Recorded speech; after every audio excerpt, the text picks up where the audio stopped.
last month, we had 0 people come into the country, 0, other than coming through legal means. If you're stopping immigration and stopping the wrong people, I give my hats are off to you. You're doing not a good thing. You're doing a fantastic thing. So I know nothing about the boats, but if the boats are loaded up with bad people, and they usually are, because other countries don't send their best. They send people that they don't want, and they're not stupid people, and they send the people that they don't want. And I've heard that you've taken a much stronger stance on immigration. Yeah, we've done a lot of work stopping them coming. We just signed an agreement to return them, and we've returned 35,000, in fact, under the first year of this Labour government, of people who shouldn't be in this country. So we're very pleased that we're getting on with returning people who've got no right to be here.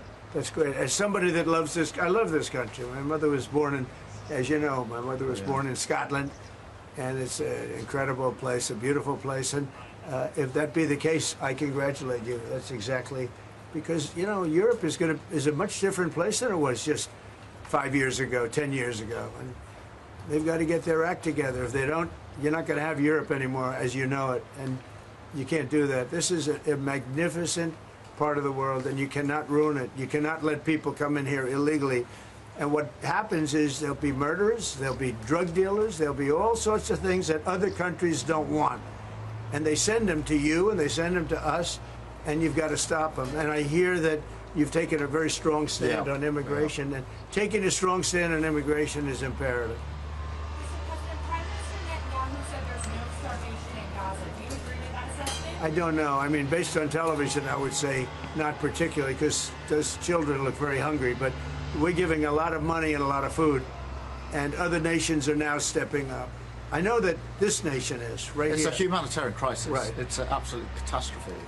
And nobody wants to see that. And I think people in Britain are revolted at seeing what they're seeing on their screens. So we've got to get to that ceasefire. And thank you, Mr. President, for leading on that, and also to just get more and more aid in. And again, America's done a lot on this. A lot of countries have done a lot. We're now working with Jordan on getting direct aid drops in, but this is a desperate situation.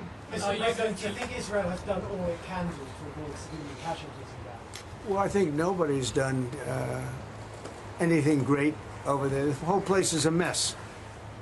It'll get straightened out, but it's a mess. They have to get food and meantime, food and safety right now.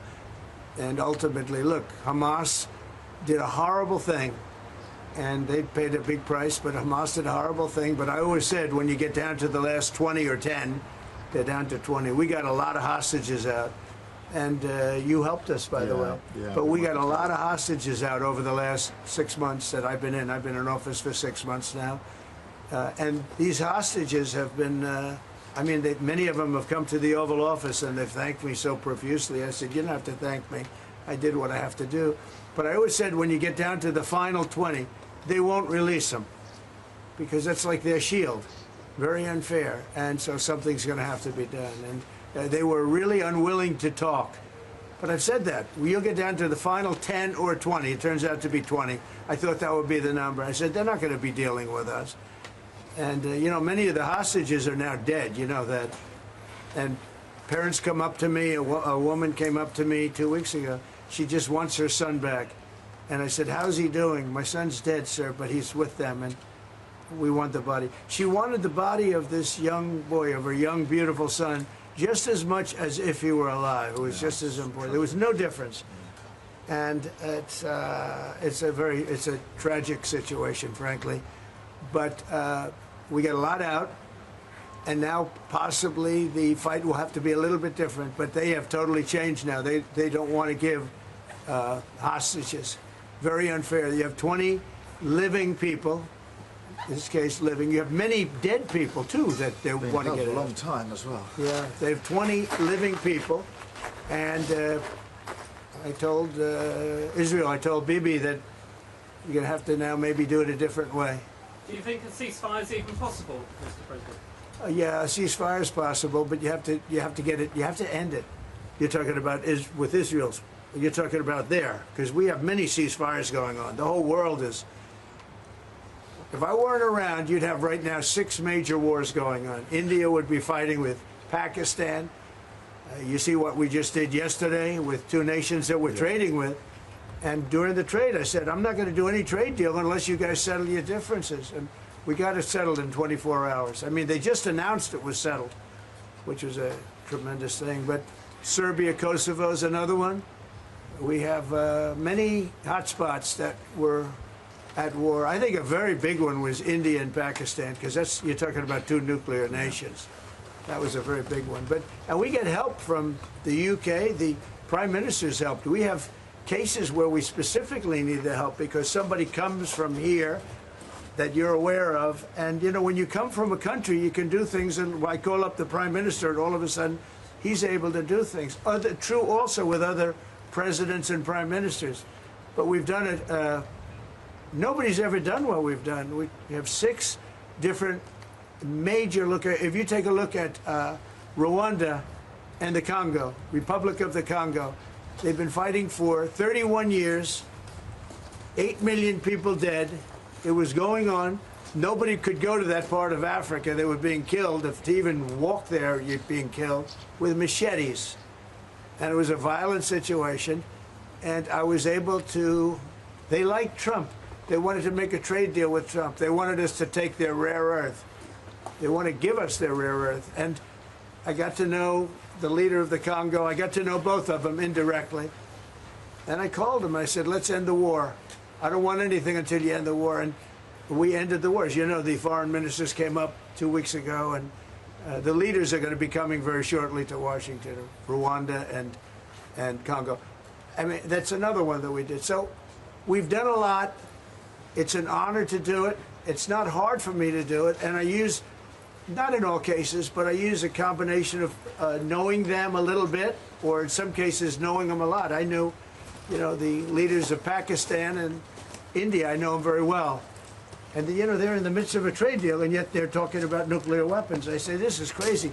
So I said, I'm not doing a trade deal with you guys. And they want the trade deal. They need it. I'm not doing a trade deal with you if you're going to have war. And that's a war that spreads to other countries. You'll get nuclear dust. We'll all get nuclear dust. When they start using nuclear weapons, that stuff blows all over the place, and really bad things happen. So maybe we're being a little selfish when we want to save wars, too. But we stopped a lot of wars, and it's a great honor to have done it. Thank you all very much. We're going to be talking inside very much about Gaza and the humanitarian aspects of Gaza. Yeah. I think. Mr. President, what about Russia and Ukraine? You're talking about ceasefires. What's the latest? I would have said 5 times we would have had a deal. I've spoken to President Putin a lot. I got along with him very well. But 5 times, and every time 4 times maybe. But we've had discussions. You and I have had discussions. Yeah. We thought we had that settled numerous times. And then President Putin goes out and starts launching rockets into some city like Kiev and kills a lot of people in a nursing home or whatever. You have bodies lying all over the street. And I say, that's not the way to do it. So we'll see what happens with that. I'm very disappointed.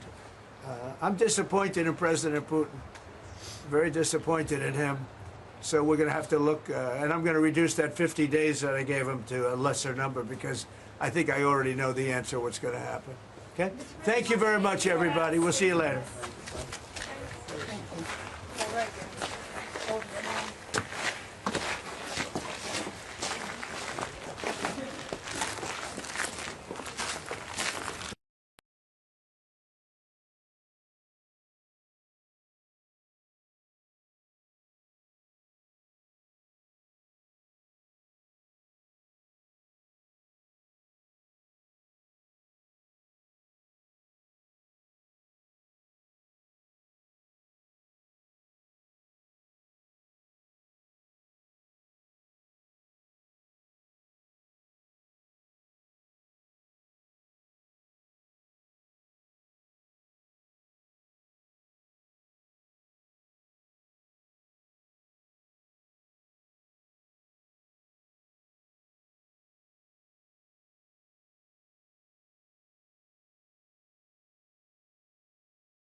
Well, let me welcome you, Mr. President, to Scotland, and fantastic to be here at Turnberry with you. Thank you so much for showing us around and having this opportunity to sit in this fantastic ballroom, which is absolutely incredible, and to start talking about some of the issues that are most pressing in your country, in my country, and in particular, we've had the opportunity to talk about the situation in Gaza and the intolerable situation, including images of starvation.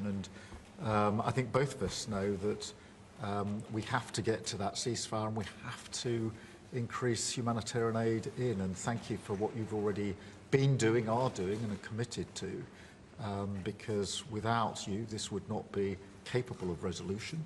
And I think that if we can work not just on the pressing issues of the ceasefire, but also on this issue of getting humanitarian aid in at volume, at speed, and then we've discussed a plan for what then happens afterwards. I think we can do our very best to alleviate what is an awful situation at the moment. So thank you very much for the discussion we've had so far and the discussion we're about to continue on that really important issue. But it's fantastic to be here. Thank you for your hospitality and to see this amazing golf course. I'll invite you to a football ground at some stage, and we can exchange sports.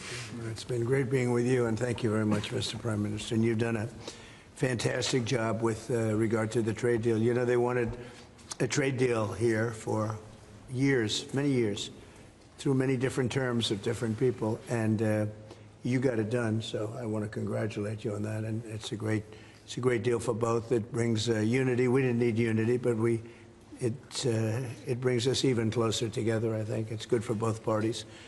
We also discussed, obviously, Gaza, and I think before we get to phase 2, which is, you know, what's going to happen afterwards, we want to get the children fed. We made a contribution a week ago of $60 million, all going into food. We only hope the food goes to the people that need it, because so much, as you know, when you do something there, it gets taken by Hamas or somebody, but it gets taken. But and we're prepared to help. You know, we want to help. It's a terrible situation. The whole thing is terrible. It's been bad for many years, but it's great to hear you feel the same way that I do. We have to help on a humanitarian basis before we do anything. We have to get the kids fed.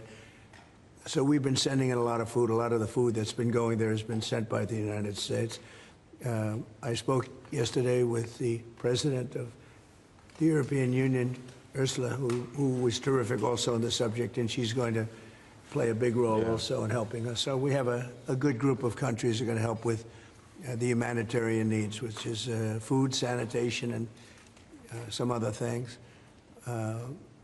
It's very difficult to deal with Hamas, as I said. You know, we got a tremendous amount of hostages out, but it would take place in drips and drabs. You'd get 10, you'd get 5, you'd get 2, you'd get 10, 12.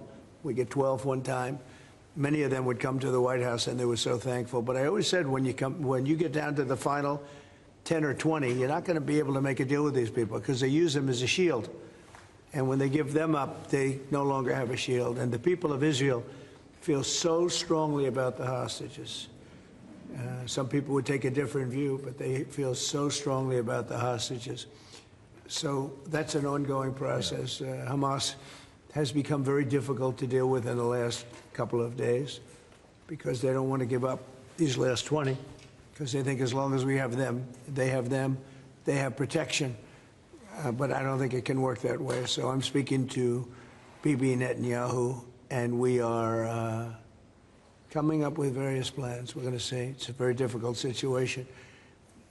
If they didn't have the hostages, things would go very quickly. But they do, and we know where they have them in some cases, and you don't want to go riding roughshod over that area, because that means those hostages will be killed. Now, there are some people that would say, well, that's the price you pay, but we don't like to say that. We don't want to say that. And I don't think the people of Israel want to say that either, which is pretty amazing. A lot of people would say, just get it done and whatever it is. You could also say speed might be better for the hostages. You go through, with speed, you may have a better chance because they're in deep trouble. They're in deep trouble. You saw October 7th, and you saw what the damage and the horror that they committed. People can't forget that. They tend to forget it, but they can't forget. That was one of the most evil things I've ever seen. And you just cannot forget that.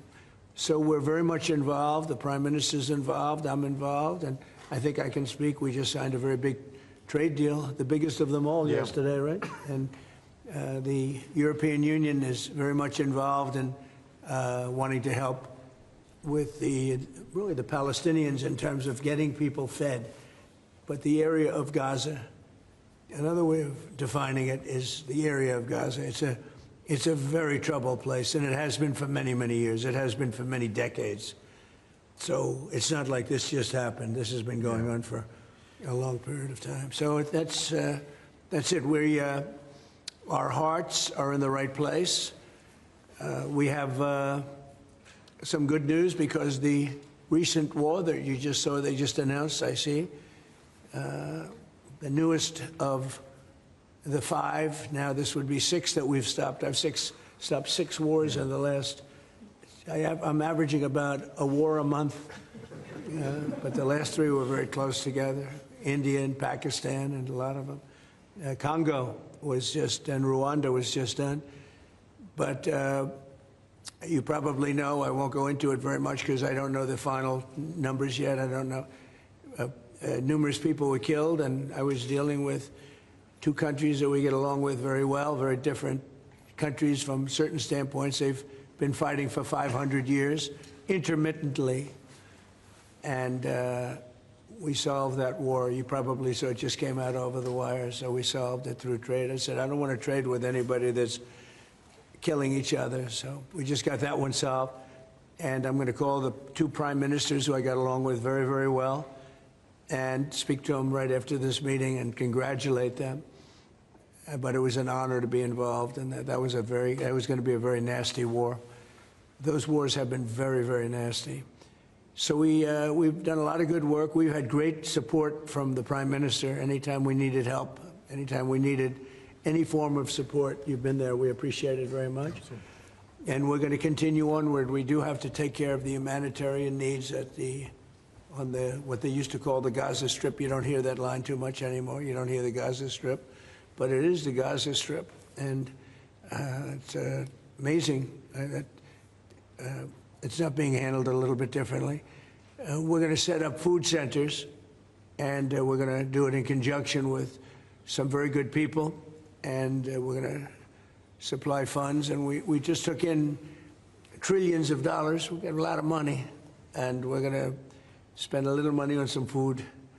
And other nations are joining us. I know your nation's joining us, and we have all of the European nations joining us, and others also have called, and they want to be helpful. So we're going to set up food centers and where the people can walk in and no boundaries. We're not going to have fences, and they can't.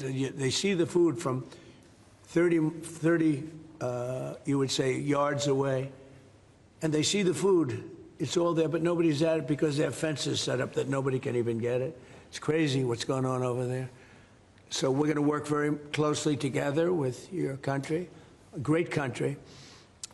We also discussed inside that we are, there's a whole new thing happening with regard to energy from nuclear. Yeah. And the Prime Minister's looking at that very strongly, and I know you have Rolls-Royce nuclear plants. That sounds pretty good, right? I love that. What a great brand that is. But you're also doing the Rolls-Royce or the nuclear plants, the smaller plants.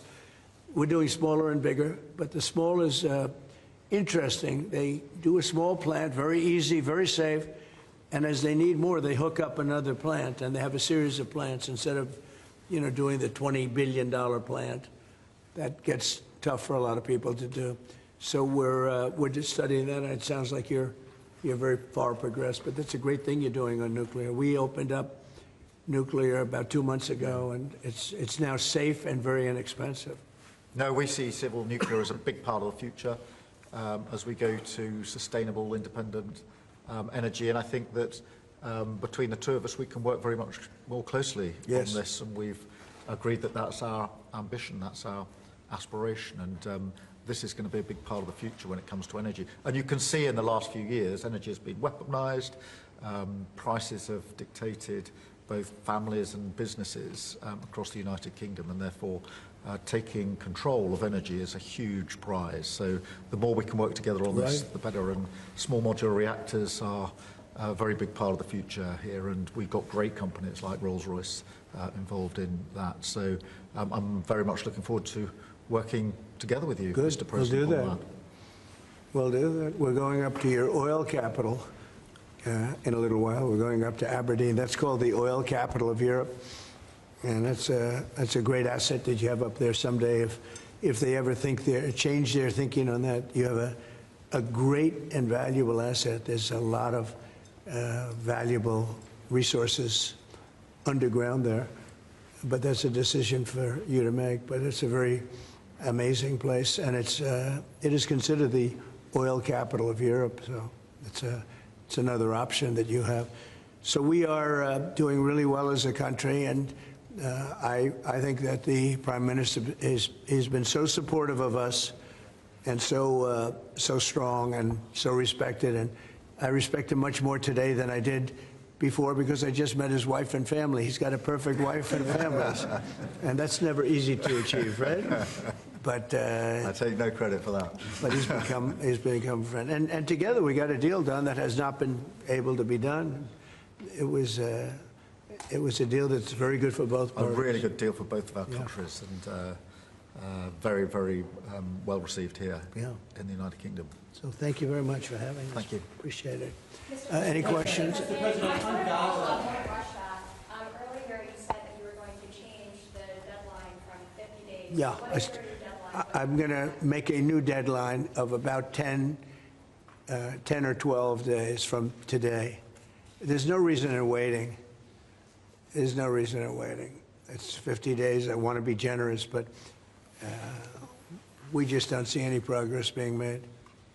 Mr. President, you just talked about setting up food centres in conjunction with other organisations. Right. You're talking about the Gaza Humanitarian Foundation or recognised aid agencies. How will this work? Well, it's going to be working with the United States. We'll be helping with the food. You know, we have a lot of access to food. We got a lot of food ourselves, and we're going to bring it over there. We're also going to make sure that they don't have barriers stopping people. You know, you've seen the areas where they actually have food, and the people are screaming for the food, and they're 35, 40 yards away, and they won't let them because they have lines that are set up.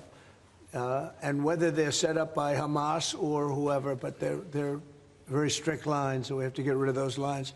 But we're going to be getting some good, strong food. We can save a lot of people. I mean, some of those kids that's real starvation stuff. I see it, and you can't fake that. So we're going to be even more involved. We did some airlifts before, some airdrops, and the people are running for it. And the Prime Minister is going to help us. They're very effective with that. You've done that before, and for many, they've done that for 100 years very well. So it's not very hard to do, actually. Yes. President, you say you love Scotland. You're the most Scottish president ever in the White House.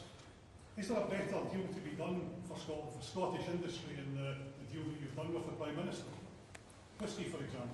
Well, I have great love for Scotland. You know, my mother loved Scotland, and she loved the Queen. I don't know, I might hurt myself by saying that the monarchists are going to like it, some other people, but she loved the Queen. Whenever the Queen was on television, she wanted to watch. And she would come back religiously. She'd come back to Scotland once a year with my sister Marianne, primarily, and sometimes my sister Elizabeth also. But they loved this part of the world.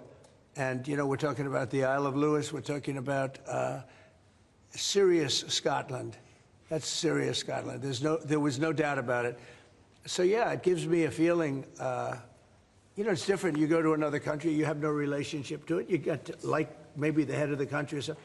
But it's different when your mother was born here, Stornoway, right in Stornoway, a beautiful little place. Is there a better deal to be done for Scotland, for whisky, for example? Because of your love of Scotland, is there a better trade deal to be done for Scottish businesses like whisky? Well, I assume when we do our trade deal overall, a lot of it comes to Scotland, I hope. Maybe all of it should go to It's a Scotland. very good deal for the whole United Kingdom, and we've already achieved great things under the deal, and we'll achieve even more as we work together. A lot of it is Scotland. I mean, I do know that, but I mean, we're dealing with the UK, but a lot of it comes to Scotland. And you know, I was very particular. This is a part of the world I want to see thrive. It's going to thrive. Mr. President, back to Gaza. You talk about Hamas stealing food and stealing aid. What responsibility does Israel have for limiting aid to the region? And if I could ask a follow-up to the Prime Minister, what pressure can be put on Israel? Is that something that you and the United States could work on together? Israel has a lot of responsibility. They're hampered by the fact that you still have 20 hostages or so. And the people of Israel are very concerned about the 20 hostages. It's very interesting. You could say they could be more concerned about retribution than the 20 hostages, but they really want the 20 hostages to survive and live to make it. You know, many of the hostages came to my office in the Oval Office, and I was amazed by, I would ask them the question, was there any sign of love? Was there any sign of, when you were a hostage and you have all of these people from Hamas around you, sometimes hundreds, sometimes 10, sometimes 2, but you're a hostage and you're being stored in a pipe. It's not even really, you know, a cave, or it's a pipe, a little pipe. And some said they didn't think they were going to make it because they were losing air. There wasn't enough air, and they'd open up the pipe just in time, but they didn't do it on purpose. They just happened to open it. They got lucky. But I said, did they ever wink at you and say, like, don't worry, you're going to be okay? Did they ever give you some extra food, even if it was a piece of bread? Did they ever give you anything during that time? And some were there for 400 or 500 days now, right? It's a long time, a year and a half, more than that.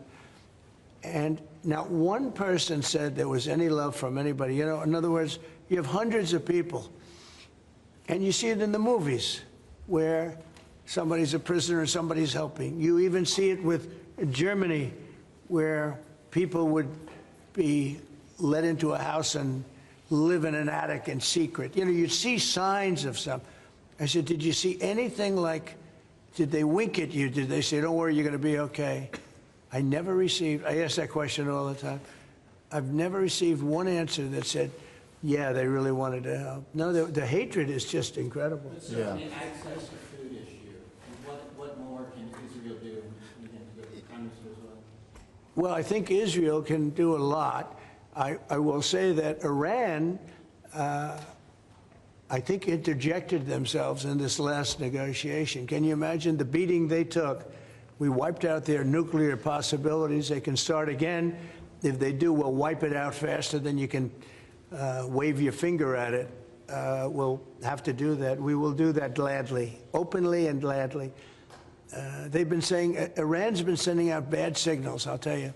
For a country that just got wiped out, they've been sending very bad signals, very nasty signals. And they shouldn't be doing that. They shouldn't be doing that. They were talking about things that they shouldn't be talking about. They were interviewed on a recent show, and the foreign minister saying things that he shouldn't be talking about, shouldn't be saying. And I think they got involved in this negotiation, telling Hamas and giving Hamas signals and orders, and that's not good. That's not good. Yeah, I would say, look, we need to get the hostages out. They've been held for a very, very long time, and we must always start from there. But also recognise the situation on the ground in Gaza is absolutely intolerable, and I think that certainly speaking for the British public and myself, seeing those images of starving children in particular are revolting, and there's a sense of revulsion in the British public at what they're seeing, and they know, and we know, that humanitarian aid needs to get in at speed, at volume. Yes, some can be airdropped, and we're working with others, with the US, with Jordan, on that, but the trucks need to get in, because that's the only way you can get the volume in, and we do thank the President for the work he's done to try to get to a ceasefire, which we desperately need, but also to put aid in to the region. There needs to be much more of that. We need to galvanise other countries in support of getting that aid in. And yes, that does involve putting pressure on Israel, because this is a humanitarian catastrophe now. We also need to look beyond that situation to what then happens in the event of a ceasefire, which is desperately needed. And that's why I'm really pleased that we're having a discussion about what a peace plan would look like after that, the component parts of that.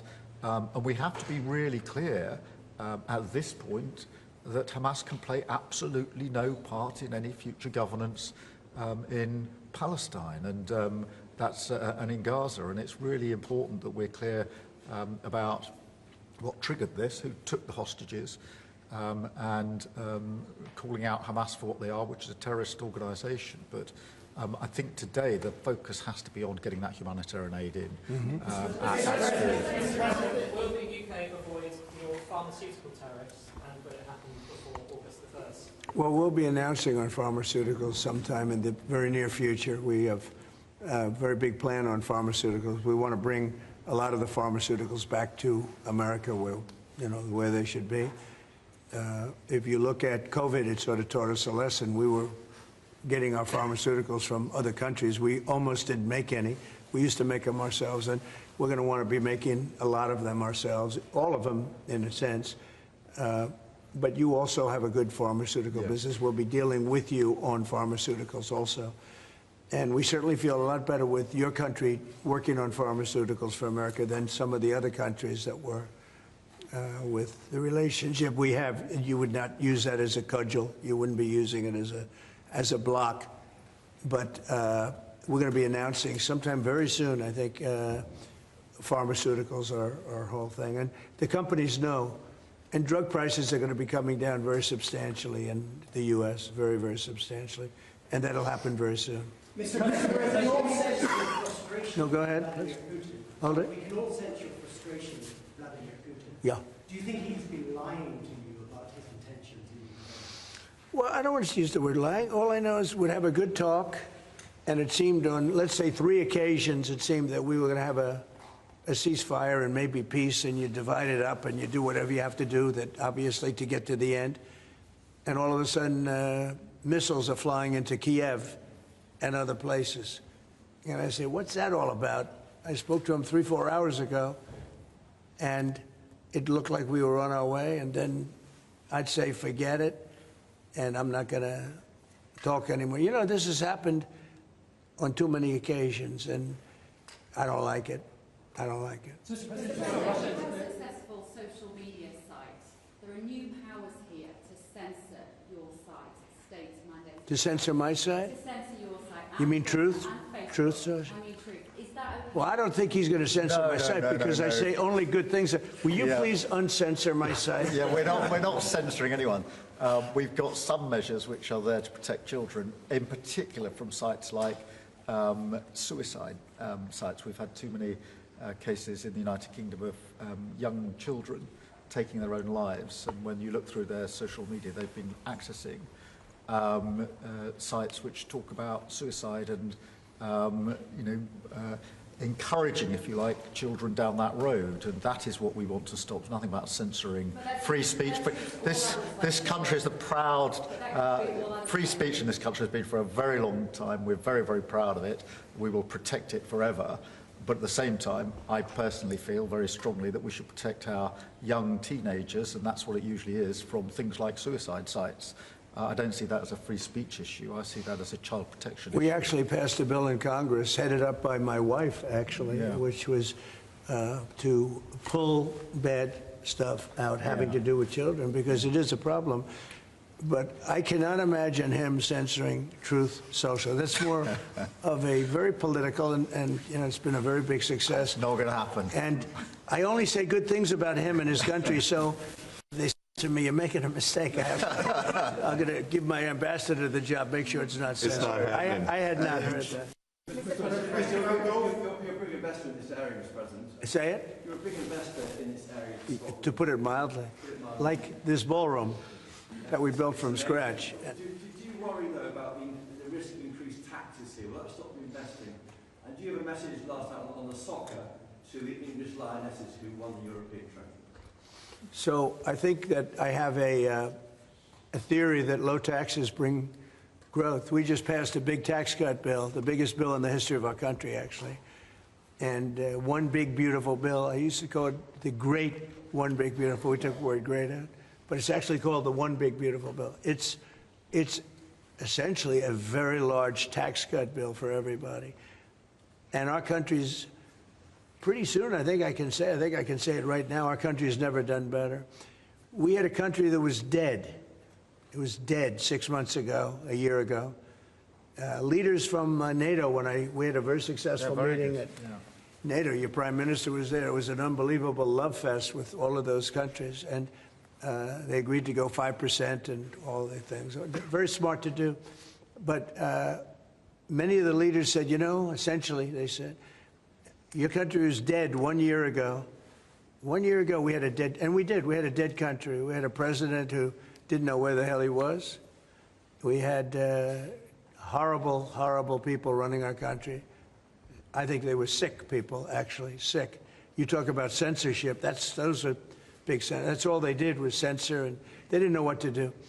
And they had high taxes. They wanted more tax, total censorship, transgender for everybody, men playing in women's sports, everything bad they wanted, and they still do. That's what they still do. That's why they're down at 15% or something, I saw it today, the lowest that the other part of the Democrats have ever been.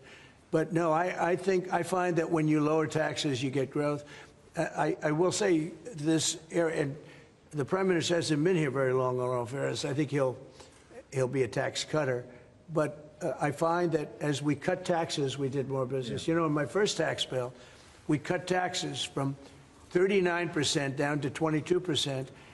And we ended up at the end of the first year, when it was still a little raw, we ended up taking in much more revenue than we did at 39%. It was pretty amazing. And we're taking in a lot of revenue right now. And this was an additional tax cut. So I find, for whatever it's worth, tax cuts are very good. Russia moved up the deadline. It's now 10 or 12 days. Is the sanction the same, that you're going to slap 100% tariff on anybody who does business with Russia? So what I'm doing is we're going to do secondary sanctions, unless we make a deal. And we might make a deal. I don't know. You don't know. It's we've done so many peace deals. This is the one I started out with. And, you know, I know President Putin called me. He wanted to know if I could help him with Iran. I said, no, I don't need your help with Iran. I need your help with Russia. And so that's the one deal that continues to linger. And, you know, we're losing 5,000. They're losing. I'm not losing. You're not losing.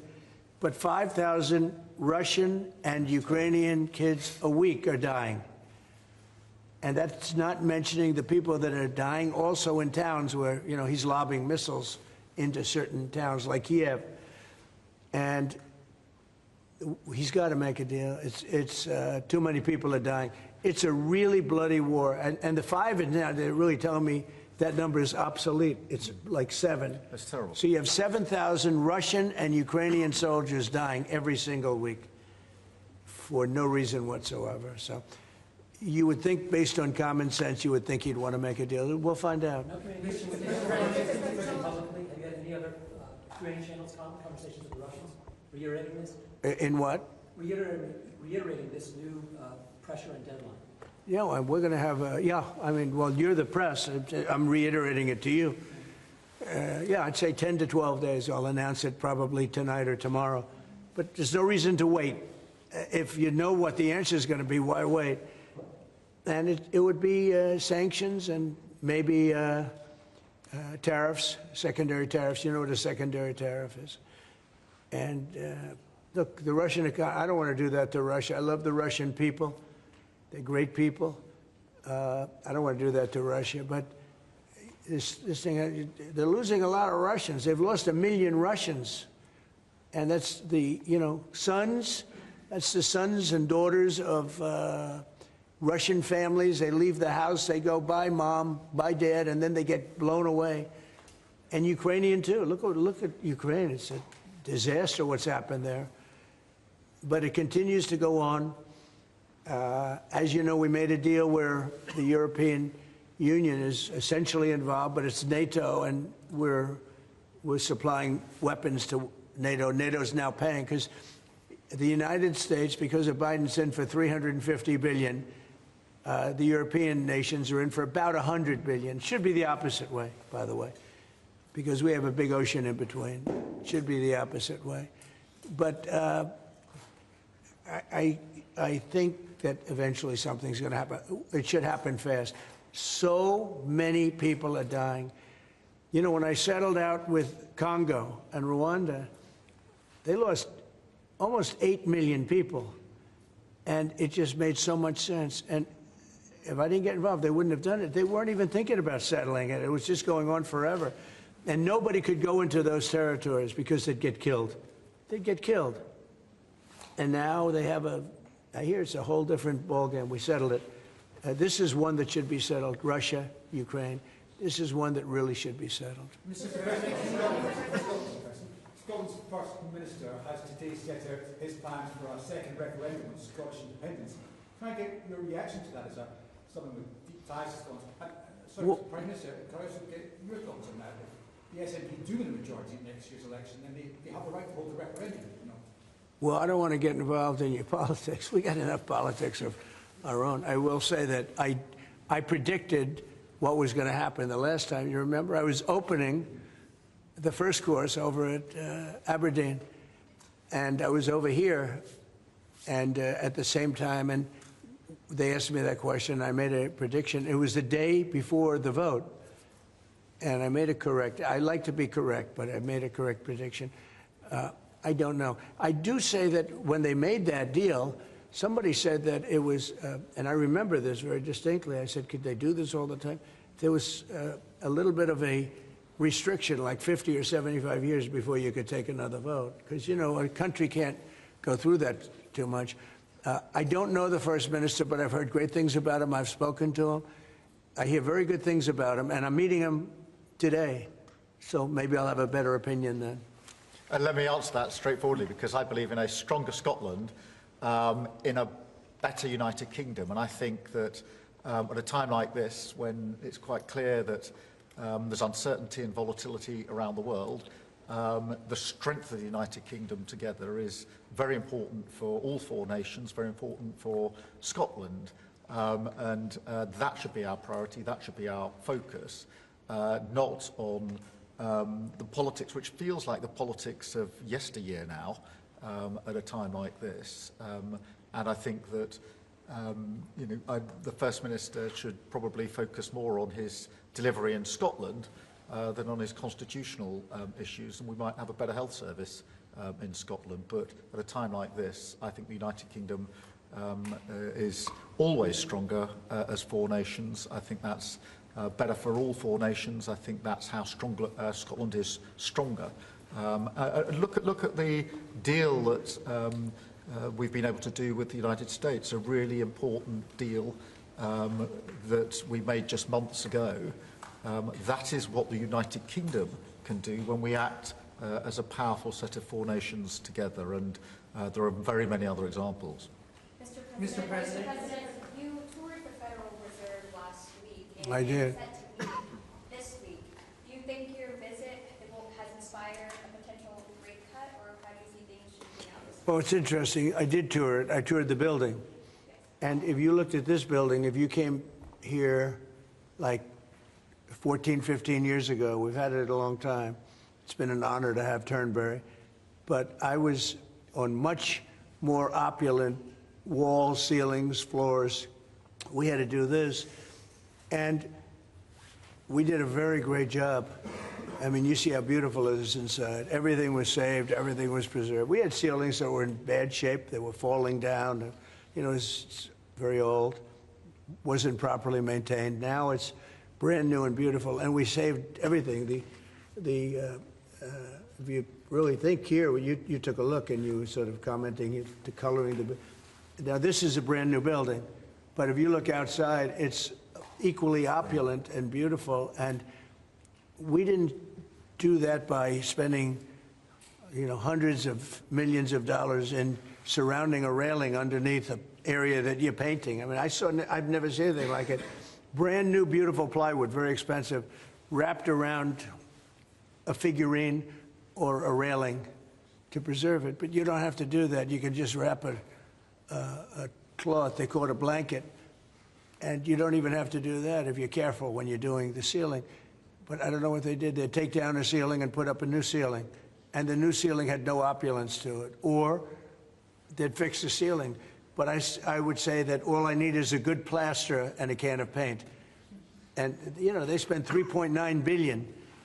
And I spent a lot of money, too, but it's I'd say 3.8 billion less, you know, meaning I spent probably $100 million making this place incredible. And you were saying a lot of that was local trades. I used local We were trades. looking at the windows, I think, in the next room. I had local trades do a lot of this. We have the most opulent windows next door, and I had a choice. Do I take them out? And, you know, they've suffered through 125 years of storms. You have very big storms in this area. When you have a storm, you have a storm. We do it properly. And they made it, barely, but they were in bad shape. So I had some local people come up, and we looked at them. You have some great craftsmen here, I think is what you're getting at. And they said, sir, honestly, they've had it. We can copy it and do it much better. And they did. If you take a look at the windows in the various dining rooms, they're magnificent. And they're new, and they're much better looking than what was there. Same exact look, other than a much higher quality. And they're local people. I used a lot of your local people. You have really great local tradesmen here, yes? But do you foresee a rate cut this week? Do you expect A rate cut? Meaning a tax cut? No. Do you expect the Fed to cut rates this week? Oh, I think he has to. You had 11 cuts, you know? In Europe, they had 11 cuts. In other places, they had 10 or 11 cuts. And we had none, but I'm not going to say anything bad. You know, we're doing so well, even without the rate cut. With the rate cut, it would be better. It affects our housing a little bit. Look, we should be 3 points lower. Each point is $360 billion. Can you imagine that? That's big numbers. Each point, 1 point of cut, is the equivalent of $360 billion in savings. That's big stuff, you know. Those are big numbers in the U.S. Everything's big. He should cut. A smart person would cut. You know, he leaves very soon, so it's like one of those things. But I'll miss him greatly. I'll miss him. Turnberry, if I may, have you or will you enlist the Prime Minister in your effort to bring the open back to Turnberry? And Prime Minister, you described this beautiful course. Do you agree with the President that it's time to bring the open back to Turnberry? Well, as you know, that's not a matter directly for me. That's for the sporting authorities. But look, I mean, it is the first time I've been here. It's absolutely magnificent, both inside and out, and looking at the courses itself and the building. It's incredible. But the decision on the Open is not a decision for me, as you'll understand. I should just pick up on the earlier question, because I, for one, will say congratulations to the Lionesses. Last night, our women's football team won the Euros, well, defended the Euros, I should say, it's a big story. which was a really big success, and the mental and physical resilience that they showed was quite incredible. So it's a big deal. There's a lot of bunting out today and tomorrow to celebrate them bringing that cup home. Did you get a chance to do any planning for the upcoming state visit? And I mean, how is that going to work? Where would you stay? And anything about this? Well, I'm looking forward to it. It's never been done before, twice. We had our original at Buckingham Palace, and now I guess we're going to Windsor. And it's never been done, and I'm a big fan of King Charles. I've known him for quite a while. He's a great guy, a great person. He looks really well to me. He looks great. So we look forward to coming over. It's going to be... It was one of the most beautiful evenings I've ever seen. I hate to say it, but nobody does it like you people in terms of the pomp and ceremony. True. And I look forward to being here with the ambassador. Our ambassador is a very, very successful man who just wanted to do this. And I said, how are you going to be able to do that? And he's so committed to, you know, the relationship between the countries. But he's a very great guy and a very, very successful man. So I very much thank you for doing this. Well, thank you for the honors. Mr. President, will you go to London, or are you worried it's no longer About what? Will you visit London during the state visit? I will. I'm not a fan of your mayor. Why not? I think he's done a terrible job, the mayor of London. But a nasty person. I think he's done. I think he's a friend of mine, right? No, I think he's done a terrible job. But I would certainly visit London. Yeah. Would you like Gaza? So MP Nigel Farage has asked Parliament to be recalled when you're there. Well, I like Nigel. I mean, Nigel, as you know, is a friend of mine. Nigel's done very well. He's a friend of mine.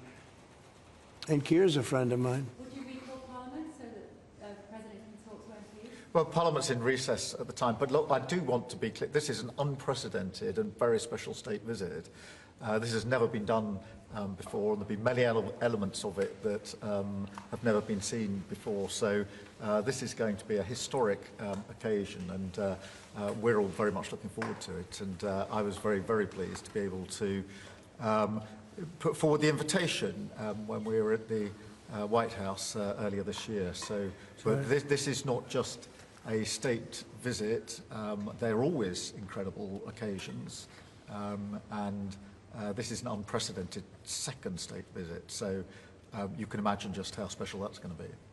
The fact that it's never been done before, and that's because it's non-consecutive, and it's the only reason it could be, made it even more interesting, frankly. So it's going to be great. And being with Charles and Camilla and everybody, I've gotten to know because of 4 years and now 6 months. Gotten to know a lot of the family members. They're great people.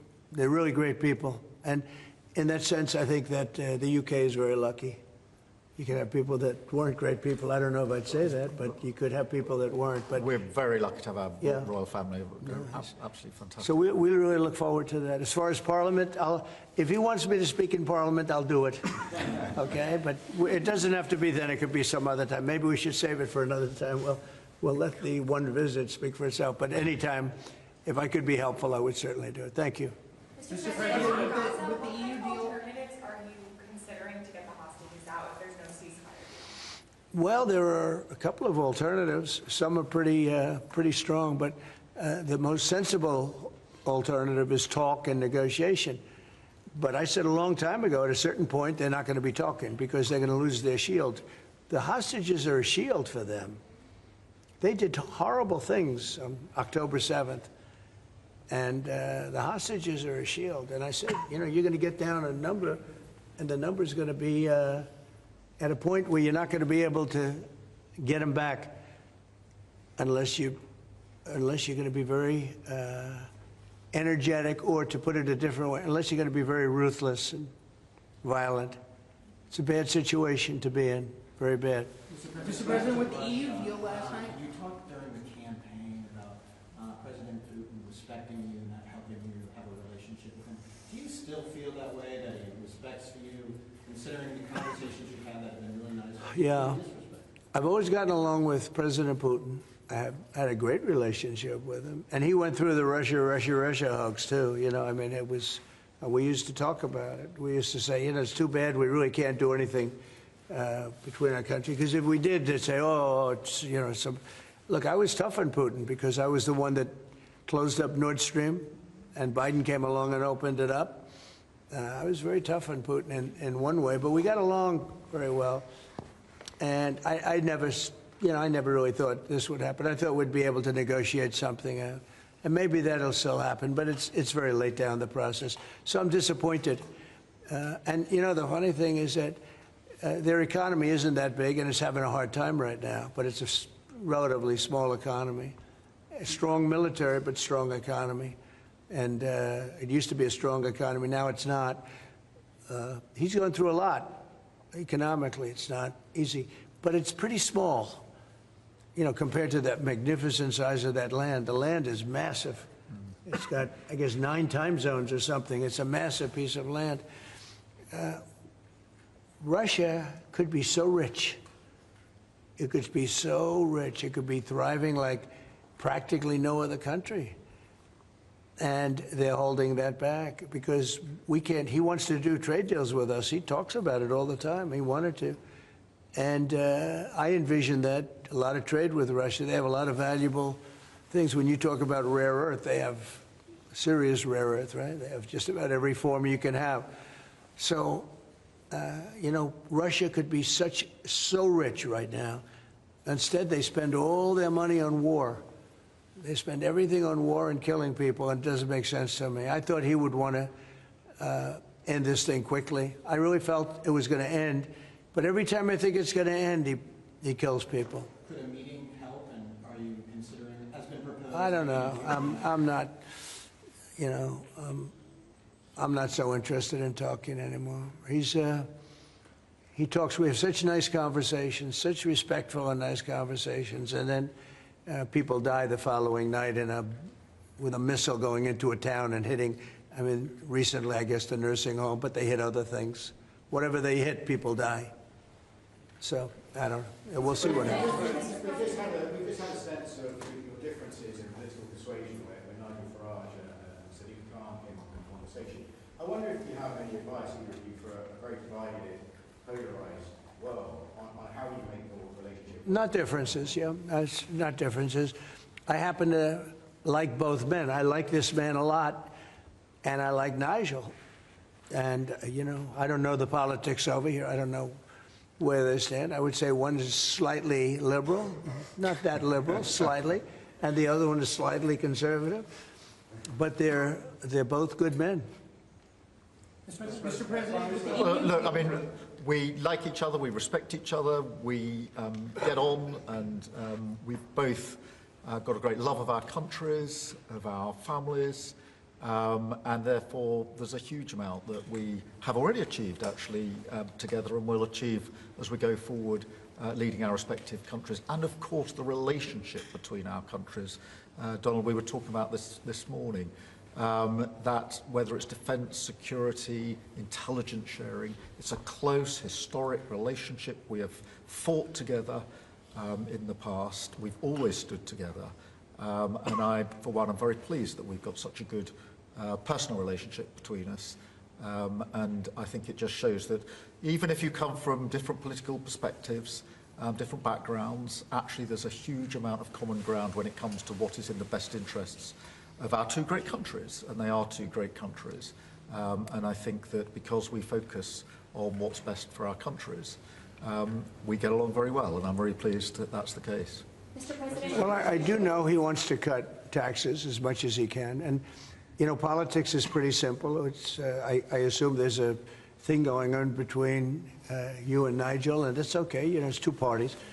But generally speaking, the one who cuts taxes the most, the one who gives you the lowest energy prices and the best kind of energy, the one that keeps you out of wars, he's kept you out of wars, but the one that keeps you out of wars, you know, you have a few basics, and you can go back 1,000 years, 1,000,000 years, whoever does these things, but low taxes, keep us safe, keep us out of wars, no crime, stop the crime, and in your case, a big immigration component, you know, because I know that your attitude has become strong on immigration, strong on the toughness of immigration.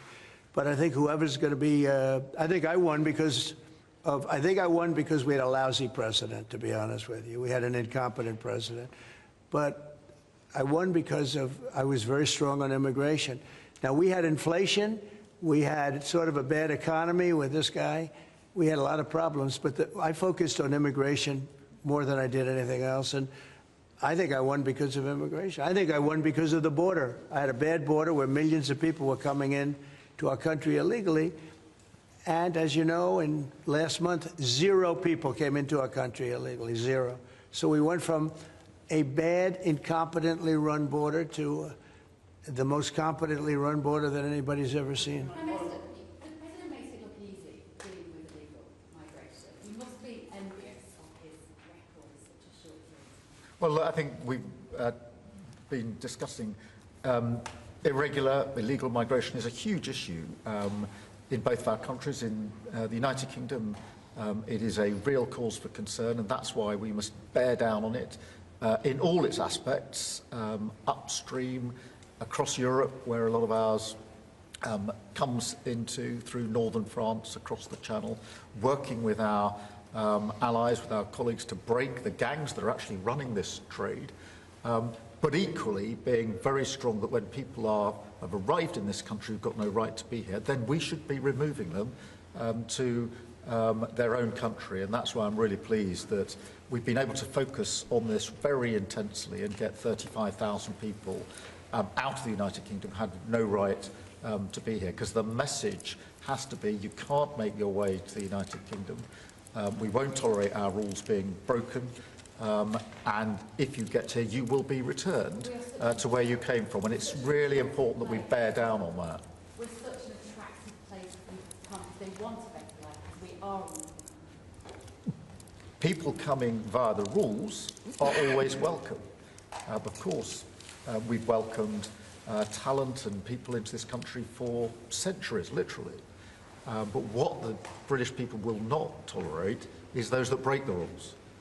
Those that come through irregular routes, and that's the really important distinction here, and that's what we're bearing down on. And I'm really pleased that we're through pretty well all of the international engagement I've done, all the meetings I've had, the country we've done deals with countries in the last 12 months that many people thought it was not possible to deal with when it came to immigration, irregular immigration, and we've returned thousands of people who've got no right to be here. And that, I think, is, for the British people, we're a reasonable, tolerant country where people are coming lawfully to contribute to our communities, to our country. Then, of course, they're welcome and have made a great contribution. But what people will not tolerate is those that are breaking the rules. And that is an issue of today, but it's a very British thing.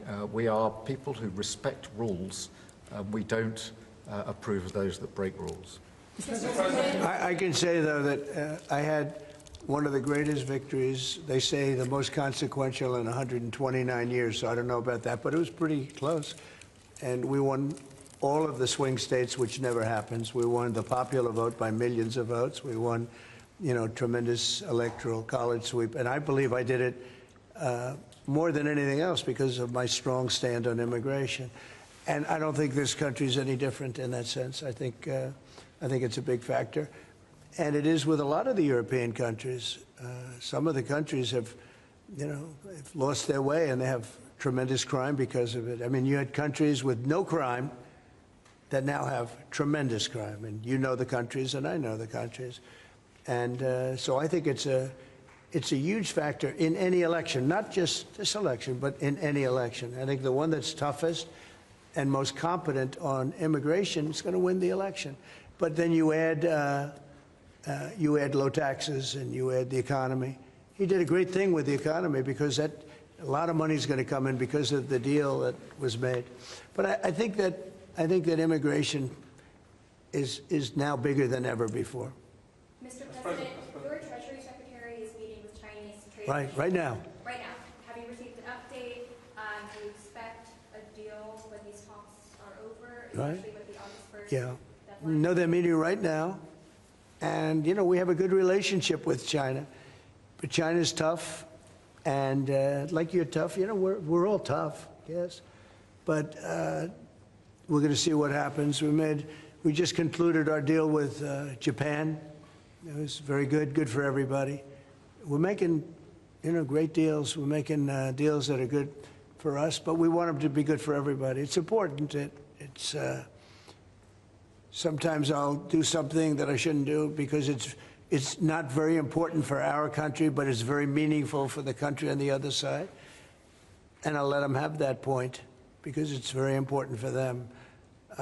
So I don't know, but we've made a lot of deals in the last couple of months. And then ultimately, as you might as well know, we're going to just, because we have, you have 200 countries, more, but people don't know that. You got a lot of countries. And I wouldn't want to sit down with 200 people and have to deal the way he was calling me all the time. We want this, we got to have that. These are tough negotiators. These are, look, they're smart people, they're tough negotiators. They know what they want. And, but we're going to be setting a tariff for essentially the rest of the world. And that's what they're going to pay if they want to do business in the United States. Because you can't sit down and make 200 deals. But we've made the big ones. We just finished Indonesia. They opened up their country. We just finished Japan. They opened up their country. You know, Japan opened up the country. They were totally closed. They opened up to our cars, even to rice. Rice was a big deal. They would never take anybody else's rice. They're taking rice. But they opened up their country. Philippines, we just finished. They opened up their country. They were very closed. I'd love to see China open up their country. So we're dealing with China right now, as we speak. Yeah, we're dealing with China right now. The deal you've got with the UK is better than the one with the European Union. Is that because you think Brexit was a good idea for this country? No, look, you know, we have a very special relationship with this country. Like, you know, my mother was born here. And not only born here, loved it. She'd come back, I told you, religiously every year. And she'd go up to Stornoway and see her relatives. But she loved the country. Yeah, that probably has, it always has an impact. Always has an impact. But, you know, Germany has a new leader, and I think he's terrific. I think you like him too. Yeah, I think he's terrific. My father was born in Germany. Or his Germany was, his parents said, we're just out. But, so, you know, you have a lot of feeling for this part of the world. I do. I want to see this part of the world do well. Germany, Scotland, UK. I want this part of the world to do well. All of the nations. You know, you do feel a certain, you have a feeling, a warm feeling toward a part when your parents are born essentially here. And I think maybe it's slightly different.Maybe it's not. I don't know. But maybe it's slightly different. Mr. President, we didn't completely rule out a pardon for Ghislaine Maxwell who landed. Is that something you would ever consider, and why? Pardon for who? For Ghislaine Maxwell.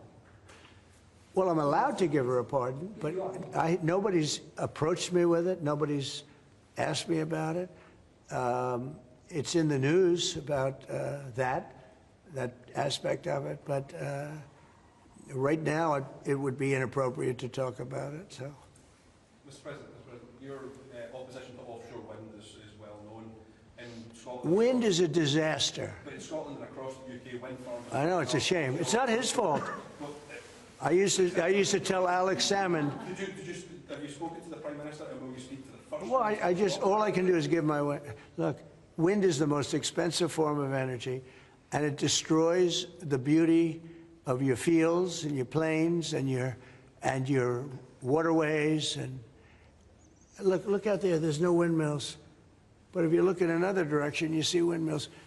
When we go to Aberdeen, you'll see some of the ugliest windmills you've ever seen. They're the height of a 50-story building. And you can take 1,000 times more energy out of a hole in the ground this big. This big. It's called oil and gas. And you have it there, the North Sea.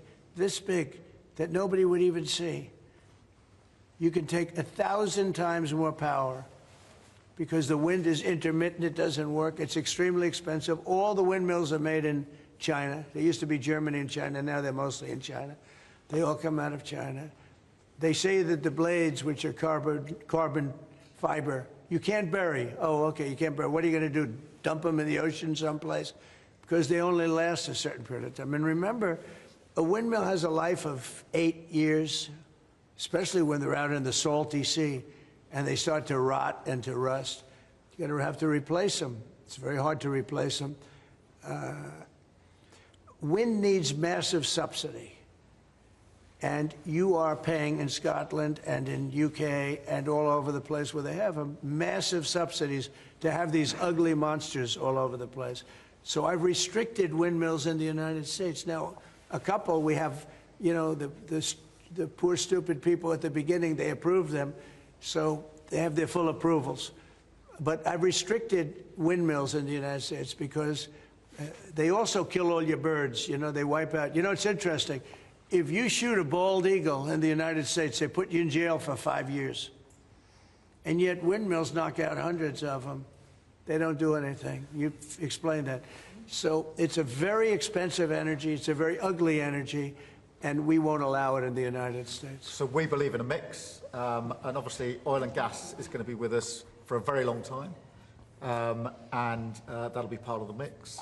But also wind, solar, increasingly nuclear, which is what we've been discussing this morning, civil nuclear as we go forward. The most important thing for the United Kingdom is that we have control of our energy, and we have energy independence and security, because at the moment, whatever the attributes and facilities in the North Sea, that is sold onto the international market, and we buy it back off the international market. That was a historic mistake in my view. But what we need is a mix so that we get the energy security that we need for the future, and that's the focus of everything that we're doing. But what we have discussed today is that the energy prices are too high, which is why we recently took measures to reduce the energy prices, particularly for energy-intensive businesses. But in the long run, the only way to reduce your energy prices is to take control of your energy, and that's what we're doing, taking control of our energy. Mr. President, King Charles, who you are a great friend of, is a big fan of eco-projects, windmills, as you call them. Is he wrong? So King Charles is an environmentalist, I will tell you. And I say that in a positive way, not a negative way. And every time I've met with him, he talked about the environment, how important it is. And I'm all for it. I think that's great, you know. King Charles, more than anything else, loves the country. But I got to know him very well. He truly is an environmentalist. He wants clean air, clean water, you know, all of the things that we all want. Mr. President, you had said that you have not been briefed on the Epstein files, or your name has not appeared in the Epstein files. But doesn't the AG have to tell you if your name is... Well, I haven't been overly interested in it. You know, it's a hoax that's been built up way beyond proportion. I can say this, those files were run by the worst scum on earth. They were run by Comey, they were run by Garland, they were run by Biden and all of the people that actually ran the government, including the auto pen. Those files were run for 4 years by those people. If they had anything, I assume they would have released it. The whole thing is a hoax. They ran the files. I was running against somebody that ran the files. If they had something, they would have released. Now, they can easily put something in the files that's a phony. Like, as an example, Christopher Steele, a person you know well, happens to be from your country. But Christopher Steele, as an example, wrote a book, a dossier. We call it the fake news dossier. And the whole thing was a fake. The whole thing was a fake. They can put things in the file that are fake. But those files were run by bad, sick people. If they had anything, why didn't they use it when I was killing Joe and then he gave out because he was 25 points down? And then I got somebody new. Nobody even knew anything about it. She was a horrible vice president. She was a border czar, but she never went to the border. She never once called a border patrol agent to find out how we're done, but she was the border czar. Her name was Kamala. Nobody knows her last name. It was Harris. But nobody knew her last name. So I ended up, how would you like to end up in a race where you're killing somebody, you're beating him, and then they say, all right, we'll take him out. He's not working. Let's put somebody else. And then she had a 6-week honeymoon. It was amazing. They predicted she would have a 6-week honeymoon, and she did. And then she got slaughtered. But think of it. Those files were run by these people. They were run by my enemy. If there was anything in there, they would have used them for the election. Yeah. Do you think that drawing, I think I heard you say something the other day, that the drawing that was the subject of the Wall Street Journal report. I don't do drawings. I'm not a drawing person. Do you think it was fraudulent? I don't do drawings. Sometimes people say, would you draw a building? And I'll draw 4 lines and a little roof, you know, for charity stuff. But I'm not a drawing person. I don't do drawings of women, that I can tell you. They say there's a drawing of a woman, and I don't do drawings of women. And also, you know, Epstein was always a very controversial guy. I was at a very high position, you know, pretty much all my life. In all fairness, I've been doing this for a long time. I had the top show on television. I had the #1 bestsellers. I had everything, right? And I was a very successful business guy. He was a very controversial. Who would do a controversial drawing? Now, with that being said, they say there were many letters done by many people. And in many big people, you know, big successful people. But I just don't. When you talk about files, I just keep going back, and other people too. Even the enemy says this thing is not correct, because if we had it, we would have used it on the guy. It's a bad issue. They say it's a good issue for Trump. Do you know that my poll numbers are up 4.5 points since this ridiculous Epstein stuff? My poll numbers have gone up 4.5 points because people don't buy it. Okay, people don't buy it. And he's gone, and we want to focus on trade deals. I want to focus on the deal we just made with the European Union, which is the biggest trade deal in history. It's the biggest deal, I think, in history, not just trade deal. So if they would have had something, they would have used it. And Yeah. people keep writing stories like the time you threw him out of Mar-a-Lago. Can you settle that? What was it about? What caused the breach with him? That's such old history. Very easy to explain, but I don't want to waste your time by explaining it. But for years, I wouldn't talk to Jeffrey Epstein. I wouldn't talk because he did something that was inappropriate. He hired help. And I said, don't ever do that again. He stole people that worked for me. I said, don't ever do that again. He did it again. And I threw him out of the place, persona non grata. I threw him out, and that was it. I'm glad I did, if you want to know the truth. And by the way, I never went to the island, and Bill Clinton went there supposedly 28 times. I never went to the island, but Larry Summers, I hear, went there. He was the head of Harvard. And many other people that are very big people. Nobody ever talks about them. I never had the privilege of going to his island. And I did turn it down, but a lot of people in Palm Beach were invited to his island. In one of my very good moments, I turned it down. I didn't want to go to his island. Yeah. Mr. President, on Gaza, next time you speak to Netanyahu, what will you ask him to do? Say it what, louder? Next time you speak to Netanyahu, what will you ask him to do? Well, I'm going to say, look, we're giving money and we're giving food, but we're over here and we're over in the United States, and I think I can speak for the Prime Minister. We're giving money and things. He's got to sort of like run it. Well, I want them to make sure they get the food. I want to make sure they get the food, every ounce of food. I think you want the same absolutely. thing. It's an absolute focus. Because that food isn't being delivered, Mr. President, or at least all of it. you said you were going to set essentially a tariff for the rest of the world. For the world. What percent will that tariff be? I would say it'll be somewhere in the 15 to 20% range. So maybe 15 or 20, or? No, I said, you know, I sort of know, but I just want to be nice. I would say in the range of 15 to 20%. Probably one of those two numbers. UK and steel aluminum makers here are worried about tariffs. Will you do anything to help them here? Aluminum? You're a pretty big aluminum maker. Yeah, that's already covered in the deal that we've agreed. So we're just doing the implementation of that. But Mr. President, when will that come down from 25% to 0? You mean on the overall, on the world? On steel and aluminum from Britain, it's 25. Well, we're going to know pretty soon. We're going to have it pretty soon. You have no idea that these people are tough negotiators, okay?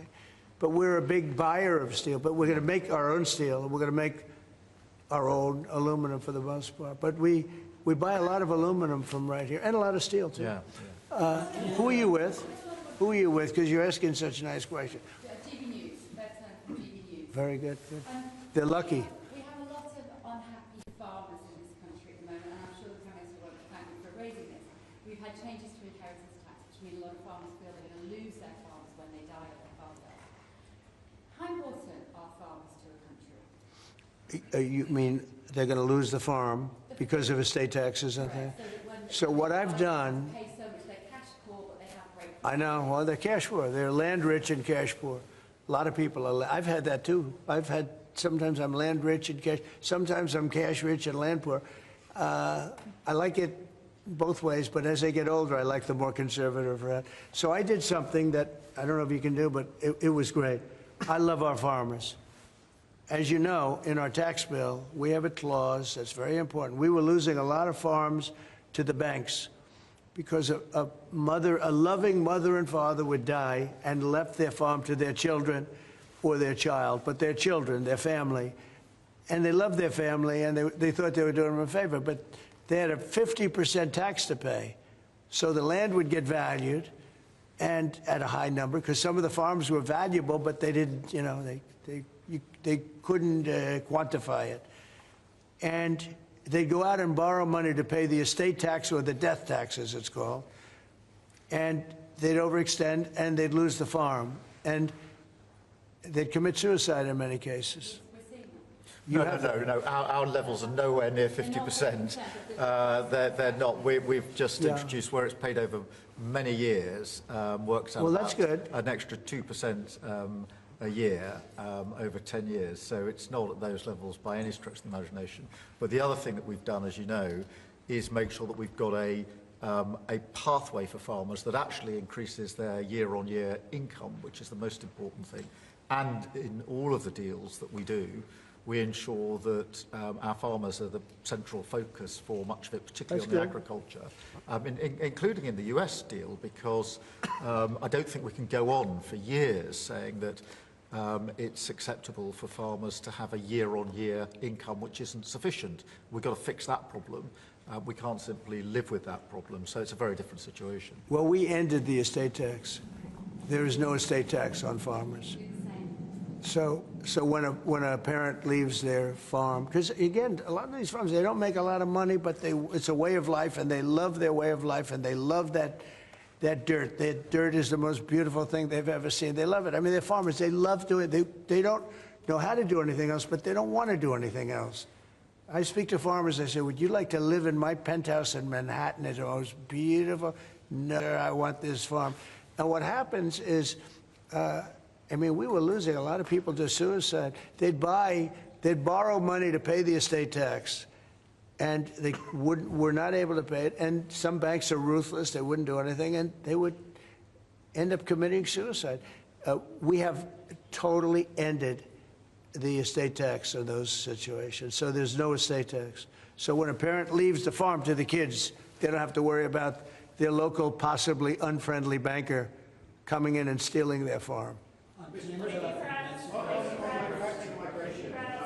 hot backward issues in Britain is migrants being housed in hotels and people in the local communities not feeling safe. Is that an appropriate place to house migrants? I don't like anything about it. They shouldn't be allowed in. Anybody illegally should not be allowed in the country. Thank you all very much. Thank you.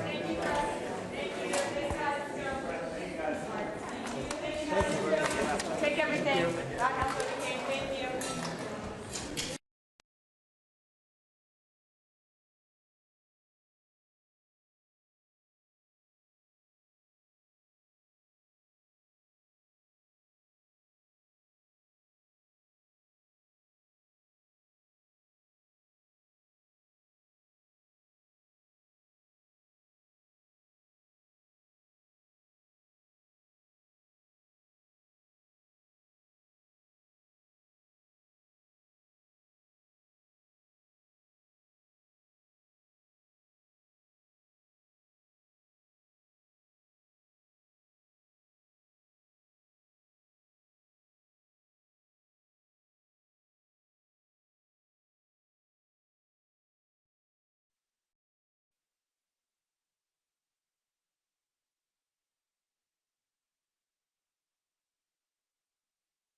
Kathy there?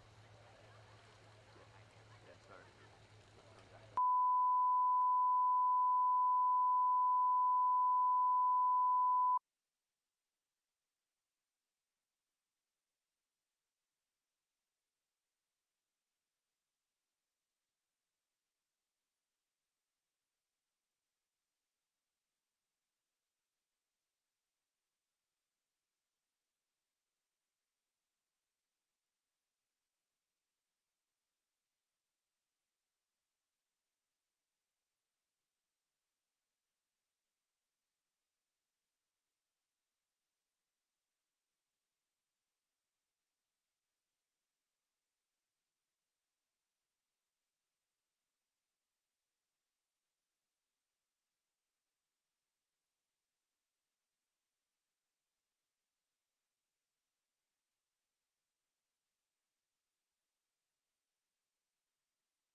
longer disrupt something. When you get to the helicopter, there'll be a little, okay, so let's get a little bump to the airport. Oh, yeah. Yeah, otherwise it's not.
in the Press Valley Center, right?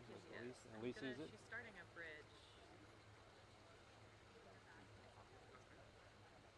See you soon.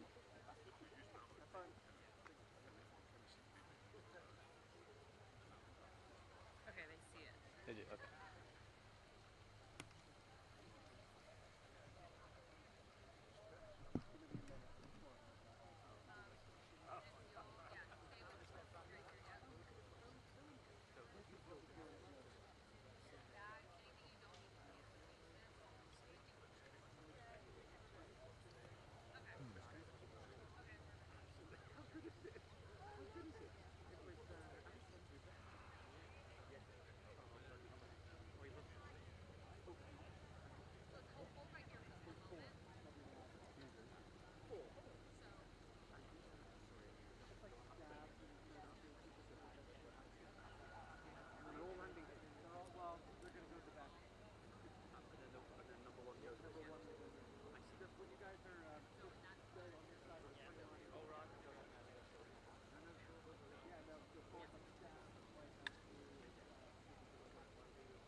The delay. What is the delay? 1.6. 1.6. Which is fine. Andrew says, Rudy, when we're done, we have to reset your delay. Yeah. Who said that? Andrew.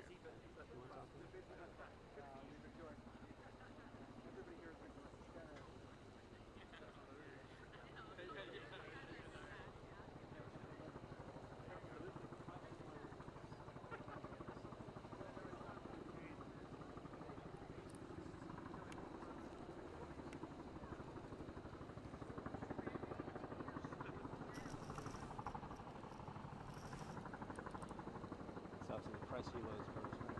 Yep. Hey Andrew, why do you want to change the delay?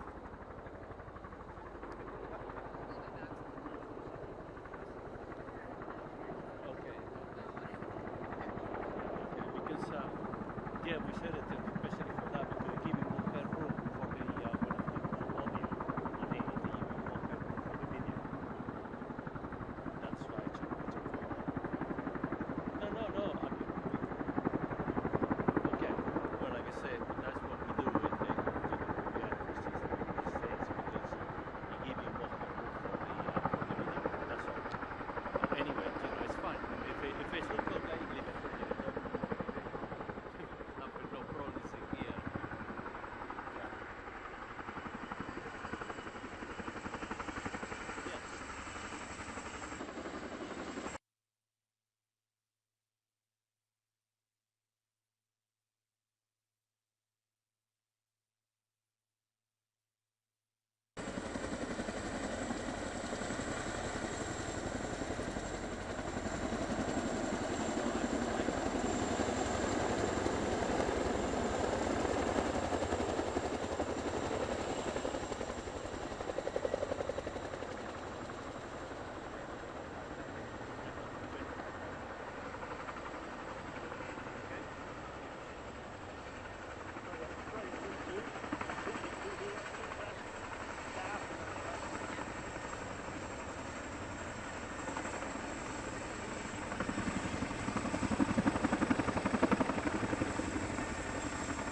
Freddie, what happened?